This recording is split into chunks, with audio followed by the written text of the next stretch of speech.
Dear Honorable Swansing, it has come to my attention that the Office of the Vice President's budget for 902.895 million pesos has been deferred due to the committee's insistence that I attend the plenary deliberation. I am prepared to attend, however, I am seeking the following. House of Representatives demand the attendance of President Marcos for the 27.3 billion pesos budget deliberation of the Office of the President. Who is she to continuously disrespect? Enough is enough. Enough of her brattiness. I actually intended to move for zero budget for the Office of the Vice President. Kahit yun mismong vice-presidente ay malinaw na walang interes na ipagtanggol ang hinihingi nito sa taong bayan. Sa paglalagay pa ng mga kondisyon, bago daw siya magpakita rito, may mga kondisyon muna, ibigay ang gusto niya. Ang binabastos po niya dyan, di lang po itong institusyon ng Kongreso, di ang konstitusyon, kung hindi ang taong bayan. Dahil pera nila ang gagamitin ng vice-presidente, naisa na nating tanungin kung paano niya ginagastos ito. The letter reflects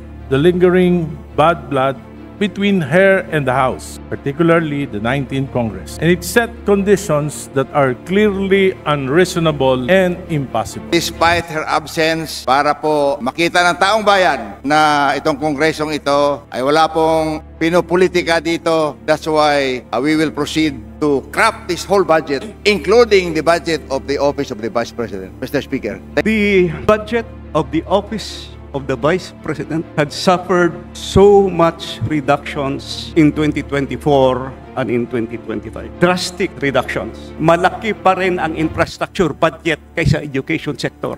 And they are still releasing from unprogrammed funds. Mas lalong lumaki yung gap. Ladies and gentlemen of this House, it is our duty, it is our obligation to keep track, babantayan yung budget, because education is a number one priority of the Republic of the Philippines. Iniwan na ng budget ng infrastructure. Highly questionable pa kasi yung mga releases ang malalaki.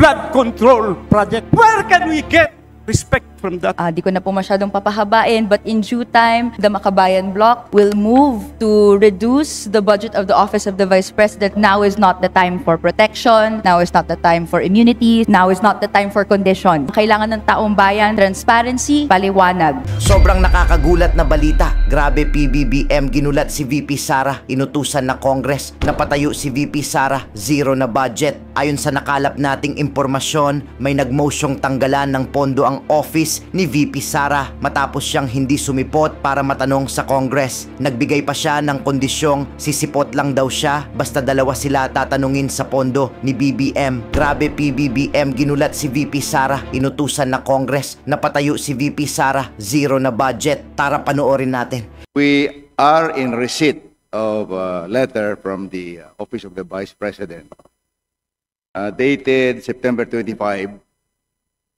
addressed to our chair on the appropriations, which I read. Dear Honorable Swansing, we refer to the Office of the Vice President plenary budget deliberations scheduled on September 30, 2025 at 10 a.m. The following OVP officials will attend the plenary budget deliberation, namely Lemuel G. Ortonio, OIC Chief of Staff / Assistant Secretary. Second, Attorney Rosalyn B. Sanchez, Director for Administrative and Financial Services. The third is Attorney Sunshine Shari E. Fajarda, Director for Strategy and Management Office. And the fourth is Norman B. Balaro, Director for Operations.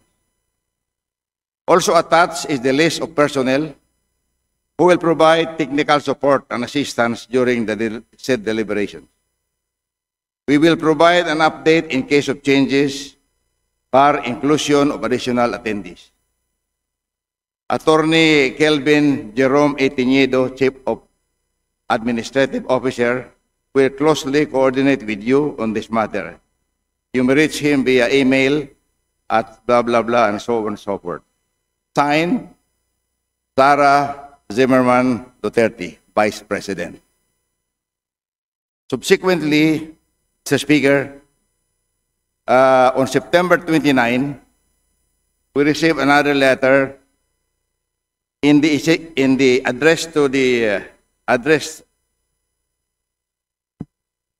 showing an office order number 2025-51 dated September 2025. In the exigency of service, Assistant Secretary Lemuel J. Ortonio is hereby designated as officer in charge of the Office of the Chief of Staff in view of the leave of absence of Attorney Zulaika T. Lopez, the USEC.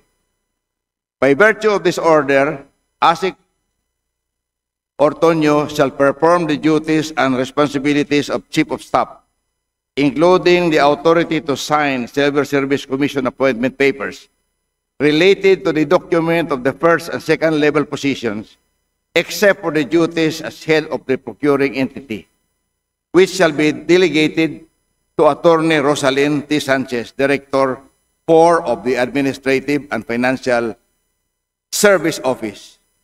This order shall take effect from 29 September. This is the second letter, Mr. Speaker. And on September 30, we received another letter addressed to our chair, Micaela Angela Swansing, Chairperson, Committee on Appropriations, House of Representatives.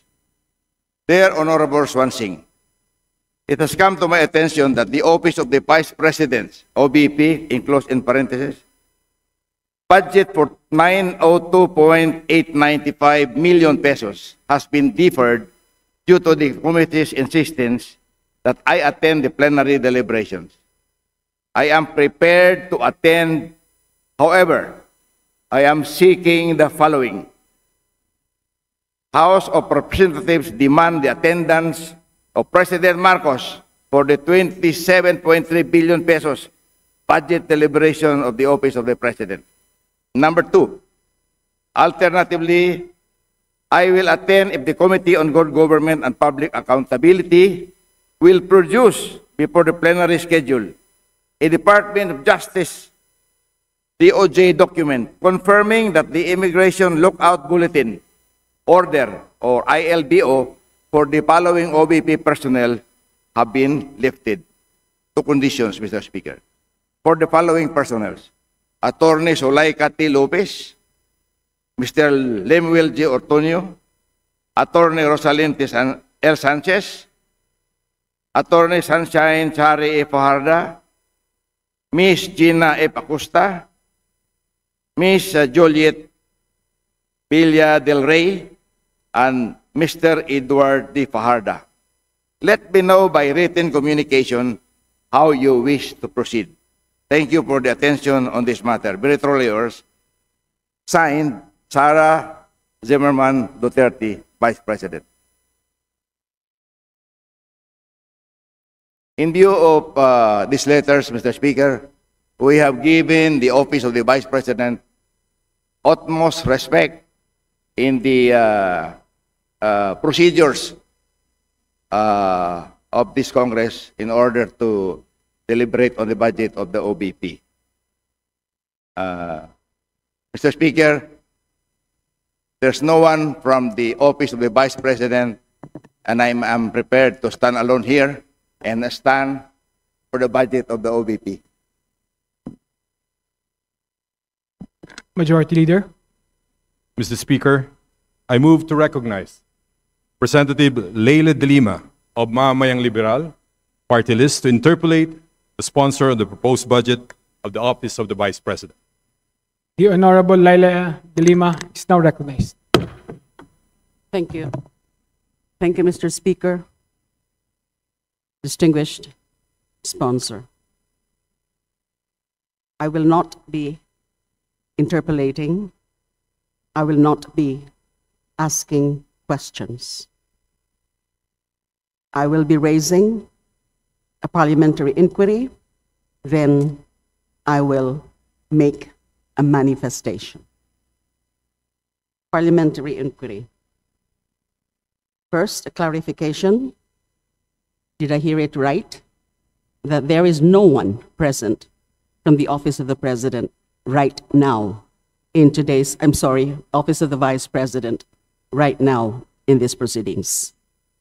Affirmative, Mr. Speaker. Second question. This is the third time. This is the third setting for the budget deliberations or interpellation for the budget of the Office of the Vice President. Is that correct? That is correct, Mr. Speaker. Does the committee have the intention to respond to this letter dated September 30, 2025?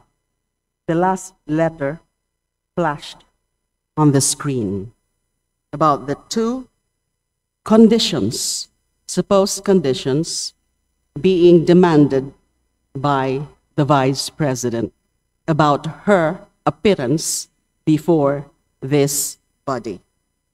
Number one condition is requiring the presence of the President himself in the deliberations or interpellations for the budget of the Office of the President.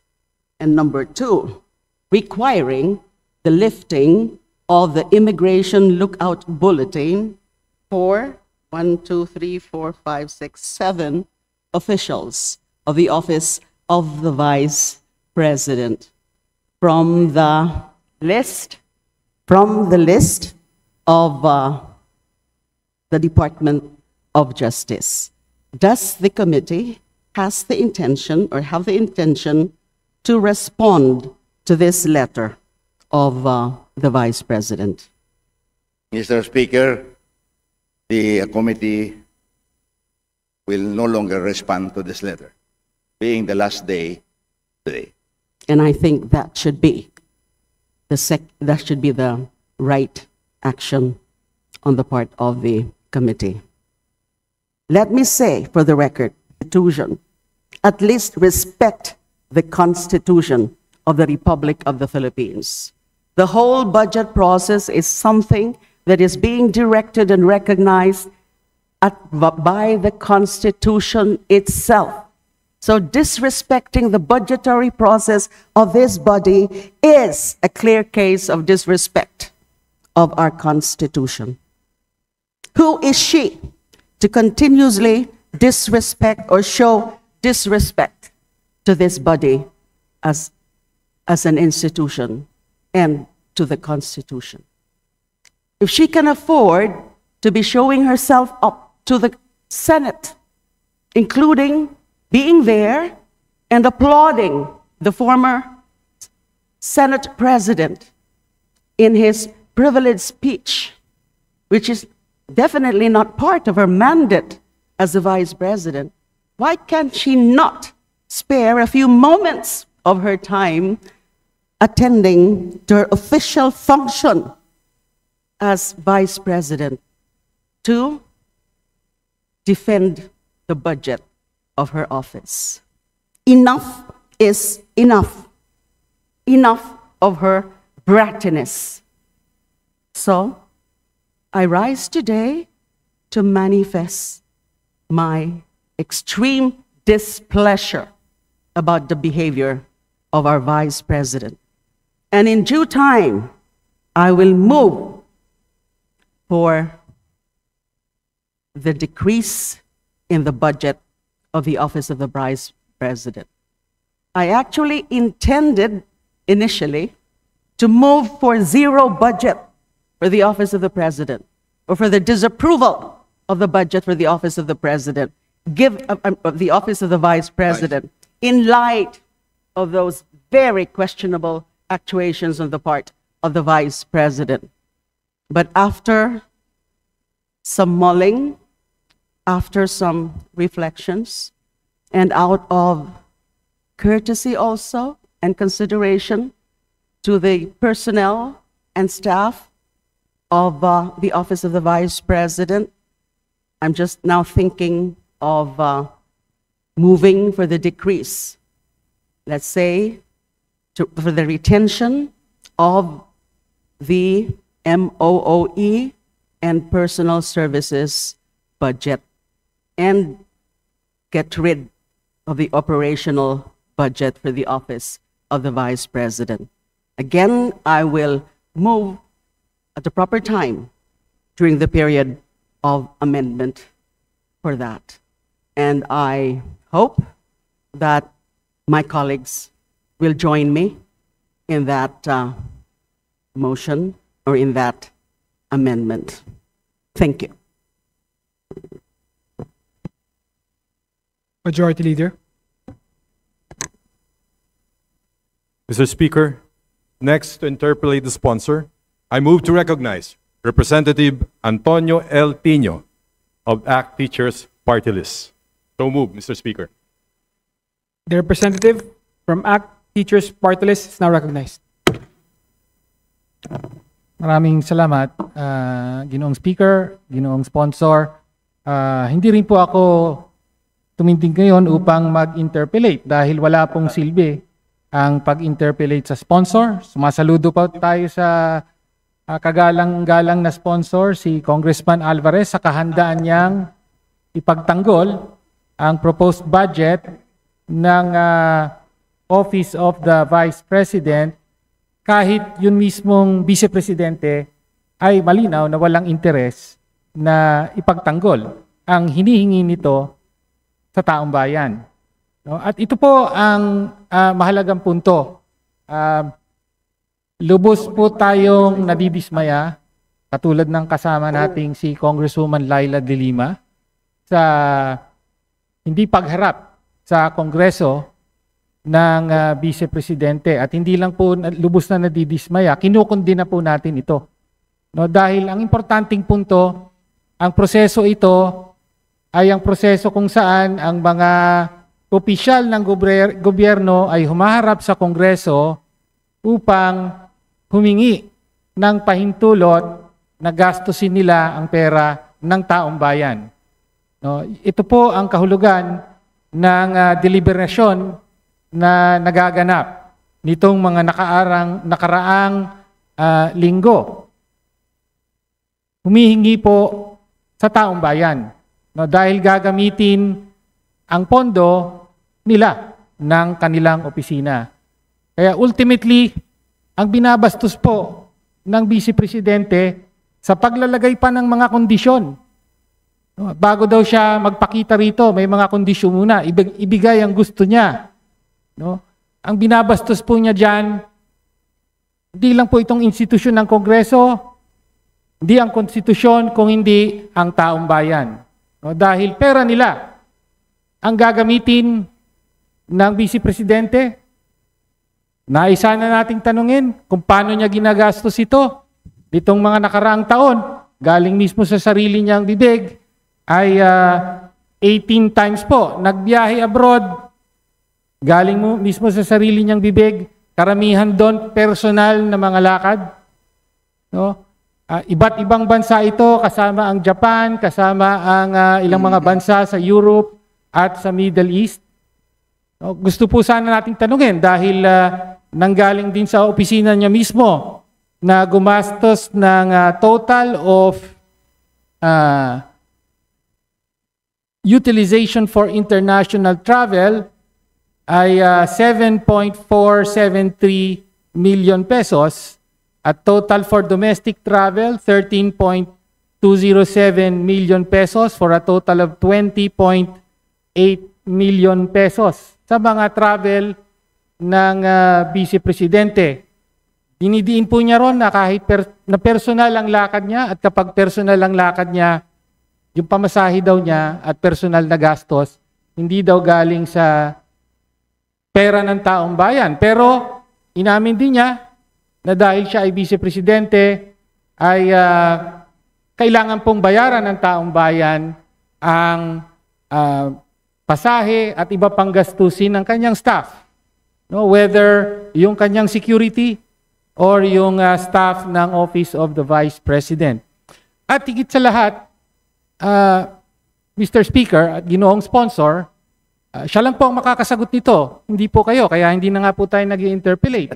Ang nais po nating hingin ay ang paliwanag mismo ng Vice Presidente na kahit pa personal ang kanyang lakad, tuloy-tuloy po siyang sumusweldo, no, mula sa pondo ng taong bayan.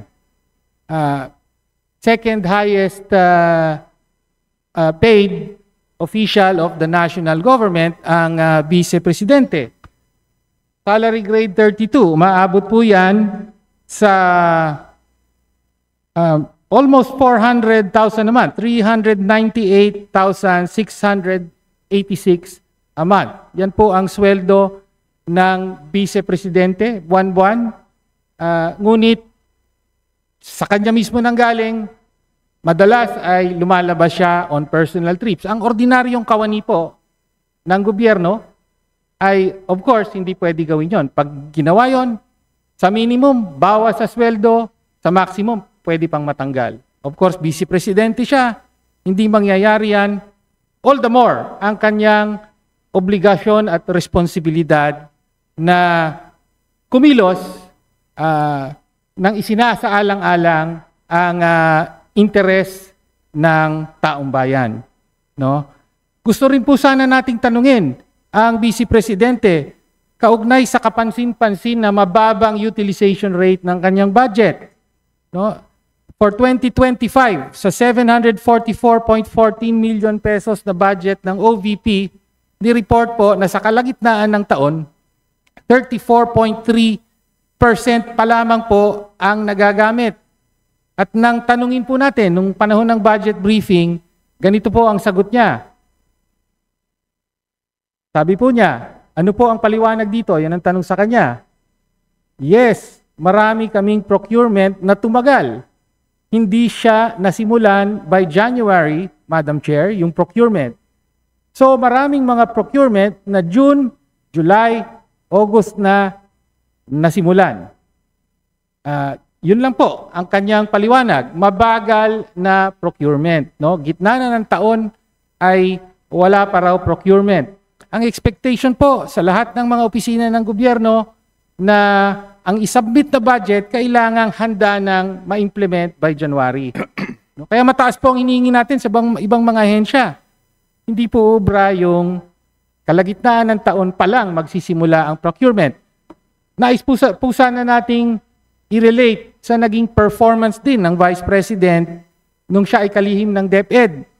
Ganito rin po ang problema. Napakabagal na procurement. Kaya po, noong 2023, yung tanging taon na buo ang panunungkulan niya bilang DepEd Secretary, meron po siyang budget, ang DepEd, para magtayo ng 6,379 classrooms. Ang napatayo lang po ng DepEd ay 192. No? So kaya hindi po bago kung hindi tila isang padron yung napakababang utilization rate. No? And finally, gusto rin po sana nating maliwanagan sa ilang mga partikularidad ng budget ng na hinihingi for 2026. Particular, bakit po may kapansing-pansing paglaki ng hinihingi para sa supplies and materials, 43% increase po rito. At para sa professional services, 405% increase. Professional services para sa mga consultant. No, hindi po natin alam kung para saan yan. Gusto sana nating malaman sa kanya. Rent and lease expenses. Again, that's a 75% increase na hinihingi. At iba pa ang mga maintenance and operating expenses. Again, ang punto po natin, hindi po pamumulitika ang habol dito kung hindi lihiting mong mga tanong na tinatanong din natin sa ibang mga ahensya. At dahil ganito po, again, kinukondin ako ang pambabastos ng Vice Presidente sa taong bayan. No, dahil umaasa siya na magkakaroon ng budget para sa 2026. Mas malaking budget pa nga ang hinihingi. Ngunit hindi man lamang humarap sa institusyong ito upang panindigan at ipaliwanag ang hinihinging budget. No? Kaya at the proper time, Mr. Speaker, ako po, I will move to reduce the budget of the Office of the Vice President for 2026. Ang hinihingi po is a total of 902.895 million for 2026. I will move that it be cut only to the PS component. Ibig sabihin, yung pangsweldo lang po sa personnel. Bakit po? Dahil obligado po. No, habang nananatili silang mga empleyado ng gobyerno at isaalang-alang din po natin na ang mga kawani ng Office of the Vice President ay damay lang po. No? Naniniwala tayo na sila ay mga tapat na lingkod bayan, ngunit sa kasamaang palad ay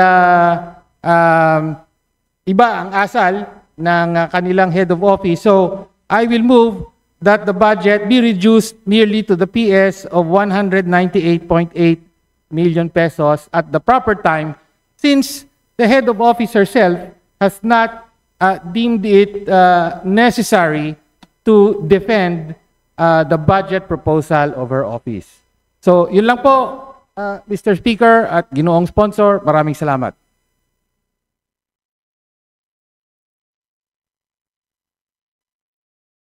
Majority Leader. I may be recognized, Mr. Speaker. Honorable Tino is now recognized. Mr. Speaker, there being no other member of the... Mr. Speaker, I withdraw, Mr. Speaker. I have registered that I will be manifesting. Majority Leader. Yes.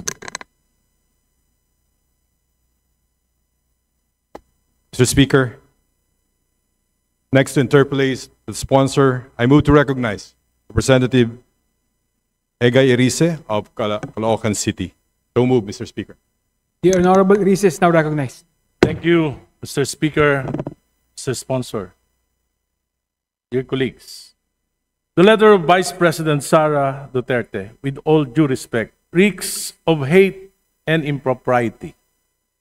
Considering that the subject matter is simply the proposed budget of her office, instead of addressing the issue with sobriety and professionalism, the letter reflects the lingering bad blood between her and the House, particularly the 19th Congress, and it set conditions that are clearly unreasonable and impossible.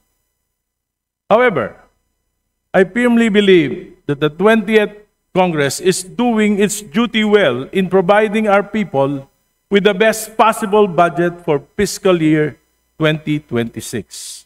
Our task is to serve the people, not to be distracted by personal grievances or political animosities. The best way forward is simply to ignore the letter and proceed with the more important task at hand, the approval of the national budget. To ignore the letter and treat it as unimportant is in fact the most professional and dignified way of addressing this matter. Let us stay focused on our mandate and let us not allow personal conflicts to derail the people's budget.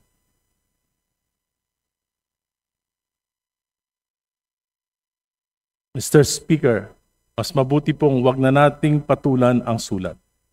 Let us ignore it and take the higher ground of humility. Ang totoong laban ay hindi sa pride ng iilan, kundi sa budget ng bayan. That is where our focus must remain. Kapag may galit, sagot natin ay kababaang loob. Kapag may personal na away, sagot natin ay serbisyo. The higher ground of humility is to proceed with the people's budget, tahimik, diretso, at malinaw. Mr. Speaker, silence can be the strongest statement. By ignoring the letter and moving forward, we show the country that Congress chooses humility over hostility and service over pride. Salamat po. Well noted, Mr. Speaker. Maraming salamat, distinguished colleague. That is exactly what we are trying to do, to make do and proceed with budget procedures despite her absence, para po makita ng taong bayan na itong kongresong ito ay wala pong animosity, wala pong pag-aaway-away, wala pong pinopolitika dito. That's why we will proceed to craft this whole budget, including the budget of the Office of the Vice President. Mr. Speaker, thank you very much, distinguished colleague. Majority Leader. Mr. Speaker, next to interpolate the sponsor, I move to recognize Representative Isidro T. Ungab from the 3rd District, the City of Davao. So move, Mr. Speaker. The Honorable Ungab is now recognized. Thank you, Mr. Speaker. Mine is not an interpellation. This is only a manifestation. I respect the views and opinions of my colleagues, and I salute my good friend, Congressman Irise, for taking the road of statesmanship a bit further. Mr. Speaker, the budget of the Office of the Vice President had suffered so much reductions in 2024 and in 2025. Drastic reductions. I was a member of the previous Congress, the 19th Congress, and even there were two occasions that we were even debating at the committee level to the point of heated debates, perhaps altercation, to the point of disrepresentation, and the former congressman, now Senator Dante Marcoleta. We were debating at the Appropriations Committee level because during the time they were not willing to grant the traditional parliamentary courtesy deserving a higher or co-equal office of government. Mahaba yung discussion. Hindi ko lang maintindihan kung bakit diretso magtatanong yung mga kasama natin to a higher office, which is the Office of the Vice President. We argued there. At respect for the due process, no, for the budget process. How can we respect the budget process? Let me say this. My only hope is that all things will be corrected in this Congress. The budget process will be corrected in this budget and in this Congress. Why I said that? There are two parts of the annual budget that is presented to us by the executive. First part is the new general appropriations, and the second part is the automatic appropriations. Yung automatic appropriations, hindi na natin yan pinag-uusapan dito because they are already covered by previous special laws debated by our predecessors. Pero in the 2025 budget, the automatic appropriations were mangled. Lumampas. May dagdag bawas. 14 special laws were amended.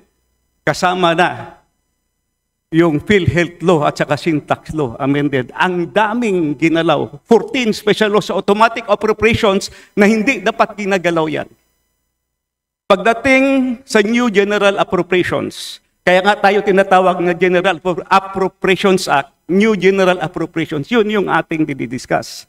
What comprises the new general appropriations? The program funds and the unprogrammed funds. Program funds, 26 out of 27 departments were mangled beyond recognition. Isa lang ang hindi ginalaw, DBM. Bakit ang lakas ng DBM? 26 were mangled. Dagdag bawas. At saka yung program appropriations nilipat sa program including the foreign assisted projects. At saka yung fiscal space na naiwan, pinalitan ng mga priority pet projects na wala man lang sa National Development Plan ng ating Republika ng Pilipinas. Pet projects inserted. That's why in this rostrum, I said last August 4, the 2025 budget is the most corrupt budget ever passed by this Congress and perhaps by the entire Philippine history. Ginalaw program appropriations, and program appropriations may ongoing releases pa. Alam niyo kung anong worry ko? For us, legislators, even the executive, must consider that the number one priority of the Constitution says that education will be given the priority and the highest budget year per year. Sa 2025 budget, nahabol ng DPWH ang total infrastructure budget. Kahit ano pang sasabihin nila at binago yung composition, still malaki pa rin ang infrastructure budget kaysa education sector. And they are still releasing from unprogrammed funds. Mas lalong lumaki yung gap between infrastructure and education. Ladies and gentlemen of this House, it is our duty, it is our obligation to keep track, babantayan yung budget because education is the number one priority of the Republic of the Philippines. Iniwan na ng budget ng infrastructure. Highly questionable pa kasi yung mga releases ang malalaki, flood control projects. Where can we get respect from that? Ladies and gentlemen of this House, my personal, yes, OBP, what I am saying is the budget process. How will we get respect? That's why the chairman, Madam, the Appropriations Committee, this Congress have a very big role to perform, to correct the image, to correct the impression. We must be able to come up with an honest-to-goodness budget for 2025. Yun lang po. Maraming salamat, Mr. Speaker. And we heard the manifestation from the minority and also the manifestation of our distinguished colleague, Congressman Ongab. On my behalf, I will see to it. I'm also a member of the Appropriations Committee. We will produce a budget that is beyond compare, meaning for the benefit of all Filipinos concerned. Thank you very much, Mr. Speaker. Majority Leader. Mr. Speaker, next for a short interpellation and short manifestation, I move to recognize Representative Renny Luis Co from Kabataan Party List. So move, Mr. Speaker. The representative from Kabataan Party List is now recognized. Mr. Speaker, good sponsor, di ko na po masyadong papahabain, but in due time, the Makabayan Bloc will move to reduce the budget of the Office of the Vice President in light of these new developments. Sa bahagi lang po natin, ang manifestation ko lang po, now is not the time for protection, now is not the time for immunities, now is not the time for conditions. No? Ang kailangan ng taong bayan, transparency, paliwanag. The Filipino people deserve an acceptable explanation. We deserve better. With this po, Mr. Chair, good sponsor, I move to terminate the interpellations for the budget of the Office of the Vice President for the 2026 budget. So moved, Mr. Chair. Majority Leader. Mr. Speaker, on the part of the majority, we join the minority in the motion to terminate the interpellations on the proposed budget on the Office of the Vice President. So move, Mr. Speaker. There's a motion. There's a motion to terminate the budget deliberation of the Office of the Vice President. Is there any objection? Hearing none, motion approved. Majority Leader. Thank you. Motion to suspend. Session suspended. Ngayon, ikaw, bilang Pilipino, ano ang masasabi mo at reaksyon sa balitang ito? Mag-iwan ka ng komento sa ibaba at atin pong babasahin isa-isa.